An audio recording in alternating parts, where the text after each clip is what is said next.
Bonjour à Dionyse. Oui, bonjour. Bonjour Manuel. Oui, bonjour. Vous êtes cubains tous les deux. Vous êtes au Québec depuis 2013. Pourquoi avoir quitté Cuba? On a quitté Cuba pour raisons économiques, simplement pour ça. Est-ce que c'est à cause du régime politique? Oui, c'est à cause de ça. Mais maintenant, c'est pire. Chaque année, c'est de pire en pire. Quand on est arrivé ici, c'était mauvais. Maintenant, c'est pire, et malheureusement. Mais on peut dire par rapport à le régime, il a commencé en 1959 avec la victoire des frères Castro. Il avait de bonnes idées. Il a mis en pratique, on peut dire, de bonnes actions pour bénéficier la population. Vraiment, on n'est pas historien, on n'est pas un philosophe qui peut vraiment cadrer la vraie histoire, mais quand même, il ne faut pas oublier que le commencement a été supporté pour la plupart des Cubains. Comment vous avez vécu le fait du régime? Est-ce que c'est difficile pour vous? Oui, c'était très difficile pour nous, pour la famille. C'est pour ça qu'on a émigré aussi, mais on dirait que maintenant, les choses sont devenues beaucoup plus pires qu'avant.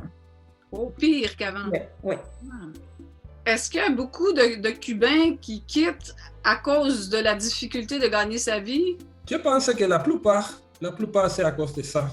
C'est un mélange, mais je pense que la plupart c'est à cause de ça.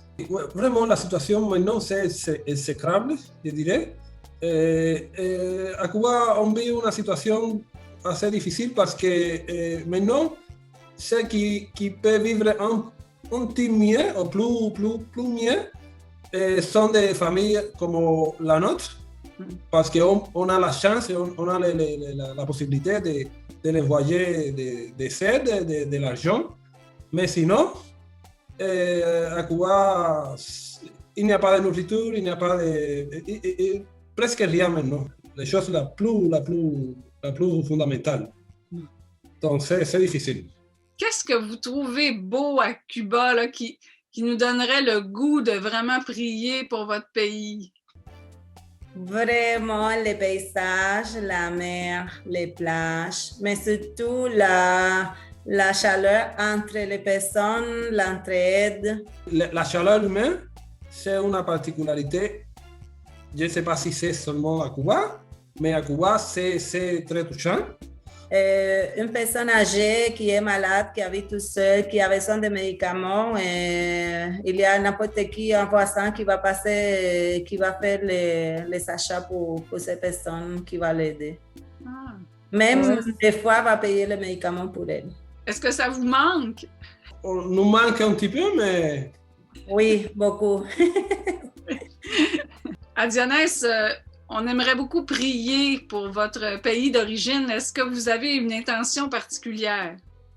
Oui, bien sûr, pour la santé dans ce temps de pandémie et aussi pour la paix, parce qu'il y a beaucoup de choses qui se passent à Cuba maintenant. Il y a beaucoup de révolutions pour le gouvernement, mais aussi on aimerait avoir la fin du gouvernement. Est-ce que vous avez des souvenirs d'enfance au niveau de la foi à Cuba? Oui, je me rappelle que ma grand-mère, elle était catholique et m'amenait presque tous les dimanches à l'église et l'église était pleine de personnes. Est-ce que la visite du pape Jean-Paul II a changé quelque chose à Cuba? Ah, mais oui.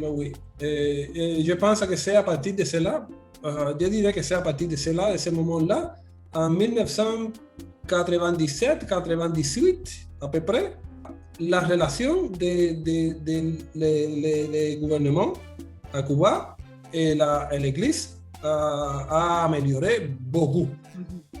On peut dire qu'avant de la visite du pape, on pourrait dire que la religion, toute religion, et la catholique aussi, était interdite. On ne peut pas dire que c'était interdit parce que vous pouvez aller en prison, mais quand même, c'est très mal vu. Donc, si la plupart des personnes qui avaient une position ou un bon travail ou quoi que ce soit comme ça, ne pouvaient pas même avouer qu'ils croyaient en Dieu, parce que c'était très mal vu.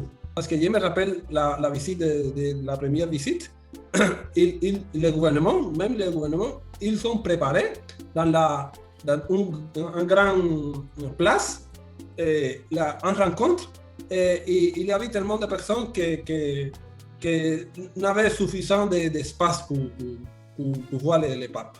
On s'est rendu compte dans ce moment-là qu'à Cuba, il y a une forte croyance en Dieu. Je me rappelle avant de venir, les 24, les 25, toutes ces dates mémorables, il n'y avait de la place dans aucune église. Tout le temps peuplé. Et même les dimanches, les églises sont remplies. Ben, merci beaucoup, Manuel. C'est très intéressant. Merci beaucoup à Dianès. Ça nous a fait plaisir.